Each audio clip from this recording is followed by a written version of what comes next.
NgokaMateyu chapter 11 kwathi ukuba uJesu aqeda ukuyala abafundi bakhe abayi12 wamuka lapho ukuyofundisa nokushumayela emizini yabo. Ukufakaza kukaJesu kubafundi bakaJohane nabantu. Kwathi-ke uJohane esetilongweni ezwile ngemisebenzi kaKristu, wathumela ngabafundi bakhe wathi kuye, "Wena nguye ozayo noma sobheka omunye na?" uJesu waphendula wathi kubo, "Hambani nimlandise uJohane lokhu enikuzwayo nenikubonayo ukuthi izimpumputhe ziyabona, izinyonga ziyahamba, abanochoko bayahlanjululwa, izithulu ziyezwa, abafileyo bayavuswa, abampofu bayashunyayezwa ivangeli. Ubusisiwe ongaya kukhubeka ngami." Kepha sebemuka laba, uJesu waqala ukukhuluma ezixukwini ngoJohane wathi, "Naphuma naya ehlane uyobonani na? Umhlanga ontengantengiswa ngumoya na? Kanti naphuma ukuyobonani na? Umuntu ombethe ezinothonotho na? Bhekani, abembethe ezinothonotho basezindlini zamakhosi. Kodwa naphumelani na ukubona umprofethi na? Yebo, ngithi kini odlula umprofethi.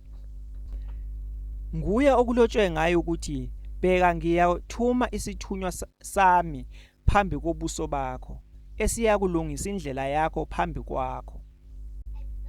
Ngiqinisile ngithi kini, kwabazelwe ngabesifazane akuvelanga omkhulu kunoJohane uMbhaphatisi, kepha omncane embusweni wezulu mkhulu kunaye. Kepha kusukela emihleni kaJohane uMbhaphatisi kuze kube manje umbuso wezulu uyafuzulwa, nabawufuzulayo bayawuphanga.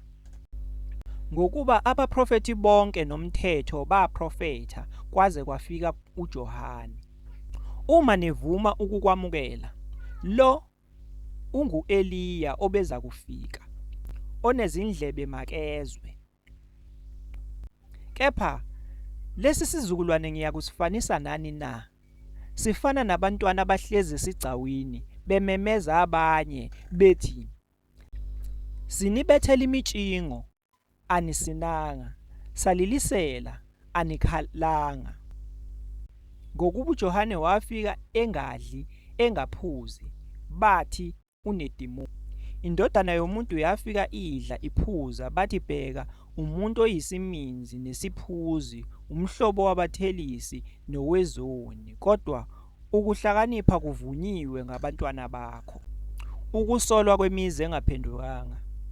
Wayeseqala ukujezisa imizi okwenziwe kuyo iningi lemisebenzi yakhe yamandla, ngokuba ingaphendukanga. Maye kuwe Korazini, maye kuwe Bethsaida, ngokuba uma kwakwenziwe eThire naseSidoni imisebenzi yamandla eyenziwe kini, ngakube kade yaphenduka ngesaka nangomlotha. Kepha ngithi kini, kuyakuba ngcono lokhu eThire neSidoni ngosuku lokwahlulelwa kunakini. Nawe Kaphenawume, uyakuphakanyiselwa ezulwini na? Uyakwehliselwa eHadesi, ngokuba uma yayenziwe eSidoni imisebenzi yamandla eyenziwe kuwe, ngabe likhona namuhla. Kepha ngithi kini, kuyakuba ngcono kulo izwe laseSidoni ngosuku lokwahlulelwa kunakuwe.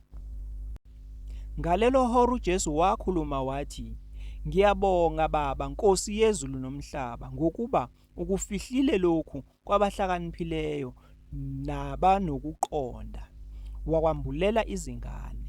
Yebo Baba, ngokuba kwaba kuhle phambi kwakho ukuba kube njalo. Konke ngikunikiwe nguBaba. Akakho owazi iNdodana, kuphela uYise.